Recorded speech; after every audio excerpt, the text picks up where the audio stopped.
itse se sosiaalinen tilanne on niin kuin yksi vahvimmista triggereistä. Et kun ollaan sosiaalisia, niin kuuluu juoda. Ja kääntäen, jos ollaan sosiaalisissa tilanteissa, jossa muut juo, mutta sä et juo, niin sä asetat itsesi hyvin helposti alttiiksi silleen, että toiset katsoo, että sä et ole mukana. Sä jättäydyt ulkopuolelle tai sä oot vähän niuho tai sä haluat jotenkin asettua meidän yläpuolelle. Saattaa herättää niin kuin kyseenalaistuksia, jopa aggressioita. Että miksi sä et juo, eikö seura kelpaa? Niin yksi tärkeä juttu oli se, että mä opettelin siis olemaan itseni puolella, koska mä en aikaisemmin ollut. Että mä muistan, se lähti aikanaan nuorena siitä, että mä en halunnut juoda, mun ei tehnyt mieli yhtään ja sitten painostettiin, älä ole tissu juo. Ja sitten mä en ollut itteni puolella, mä olin heikko ja tein niin kuin toinen tahto ja sitten join, vaikka ei tehnyt mieli. Ja nyt mä päätin, että mä niin olen itteni puolella. Että jos en mä ole itteni puolella, niin kuka on?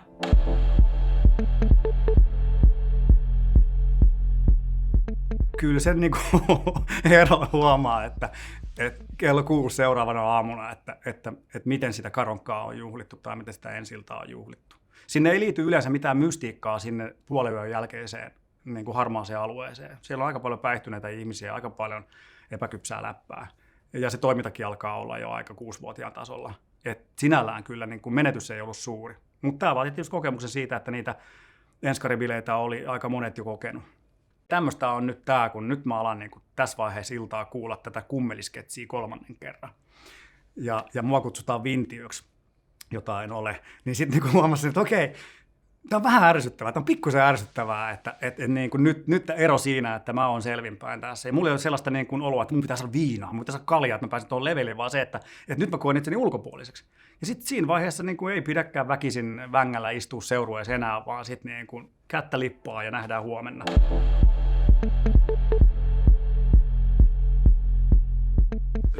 Jotkut laskettelukeskukset niin poistuu mun listoilta saman tien, kun mä tiedän, että sinne lähdetään harvemmin niin kuin ajatuksella, että eihän me täällä juoda tietenkään, kun nautitaan vaan tästä matkailusta porukalla. Että kyllähän ne on semmoisia juomakeskuksia. Tai että mennä karaokebaariin selvinpäin.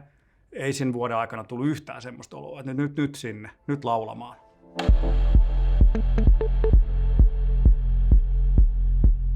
Monet kertoo, että he katsoo vierestä jonkun toisen henkilön, jolla alkoholin käyttö on selkeästi hallittua, niin toisen esimerkkiä vierestä.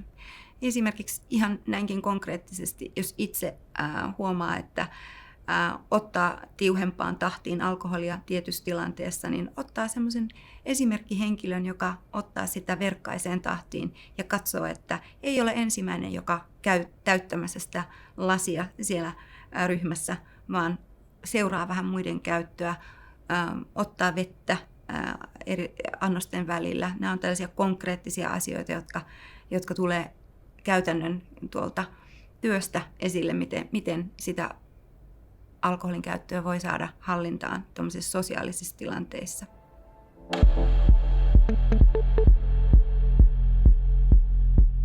Alkoholittomat juomat on yksi keino ikään kuin pehmentää sitä alkoholin negatiivista vaikutusta, mutta pitää se tilanne muuten ennallaan.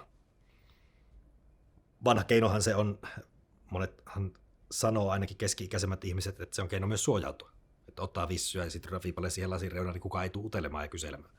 Tai alkoholittomat oluet, siinä on se oluen maku ja kaikki se niin koko kalusto, mikä oluen juomiseen liittyy, mutta ei niitä alkoholihaittoja.